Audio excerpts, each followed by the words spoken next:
What's one habit or mindset shift that's changed everything for you? I told you about that yesterday. One habit that changed everything for me was not actually adding anything, was removing stuff. The day I removed the pressure, first of all, to trade every day, and then doing my breathwork and meditation, that I tell everyone to do meditation and breathwork before trading to put you at a baseline. But what I realized now is that the more I prepare, the more stuff I do around trading, the more pressure I put on the performance of my trading. And the more I feel like I need to get a good result. But when I don't put a lot of energy and a lot of time into my trading, I don't have the expectations.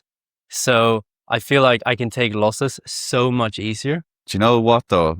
The way you said you don't put any time into it, it's because you've already put in the time. So you don't need to put in more time. That's so true. But because you can't say to someone that like, don't put any time into it and you'll have better results. For you, I think it's true because you've put in all this amount of time. So now it's adding pressure. For some people, I think they need that. Completely agree. Yeah. So it's like, but why it feels a bit crazy to me is because you know what we did, or I think you did the same. It's like what I did. I removed everything from my charts. I removed every indicator. I removed this. I made it so simple that I have a 4-step process when I trade now. I know, okay, I do the zones. I look for the sweeps, and where I'm like looking for longs, I don't know where to look for shorts. And then I wait for a break and retest or a sweep. And it's so simple that I could teach anyone to trade in this way. And it almost feels like, oh my God, like this shouldn't be okay to do. Yeah. You know what I mean? But because I'm not preparing, I'm not putting all this pressure on myself to perform. I don't know really what to say, but it just feels like I'm in this space of calmness in trading now, because there's no push, there's no force. There's just this calmness of being able to trade if I want to, being able to trade in the easy way. I don't have a lot of clutter in my mind because I don't have a lot of stuff on my charts anymore. And I also don't have big expectations on my trading. And that's it.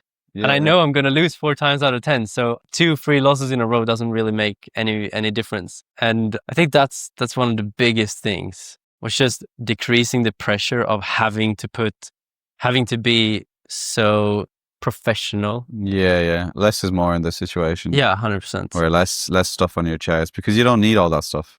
No. I think if you have something very simple that you're looking for, everything else is just going to confuse you. Completely agree. All these indicators But I mean, some like that shit will work for certain people. Yeah. It just, for how you trade and how I trade, it gets in the way of everything.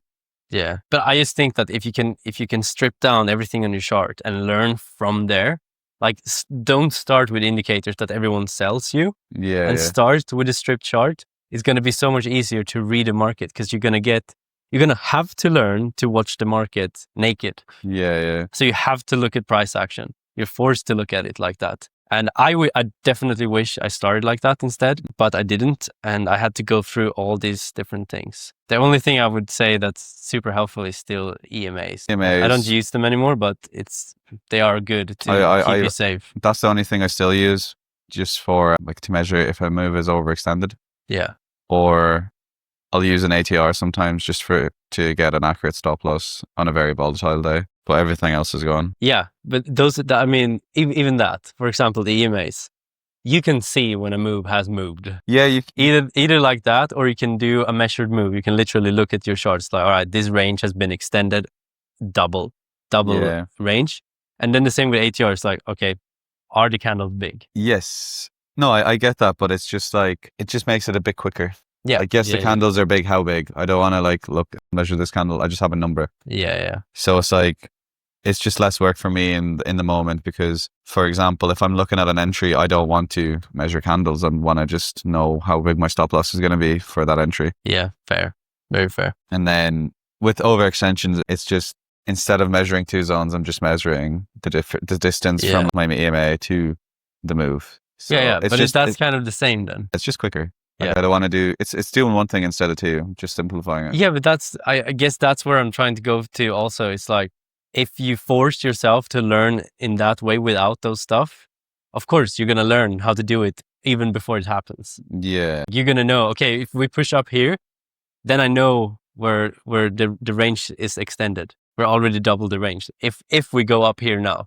So it's, do you know what I mean? Mm-hmm. That's where I'm trying to go. If I would learn that way when I started trading, I think I would be so happy. Yeah, I agree. But we try, because this doesn't work in the beginning, we try to find something that's, all right, this is the holy grail. This is. I think though, like starting with a couple of indicators is good, because it's like, say, for example, when you're learning how to ride a bike, you'll start with training wheels. Yeah. So they'll help you like read certain market conditions. And then once you get more confident, you can start to strip them back. I like that. So that's actually a good idea. So like, Yeah. I know, because right now you're saying like you wish you started like that, but you had all that time with the training wheels and now you're able to take them off. Yeah. For like a person learning from zero, from scratch, it's very overwhelming. So I think having a couple of pointers here and there just does have a positive effect.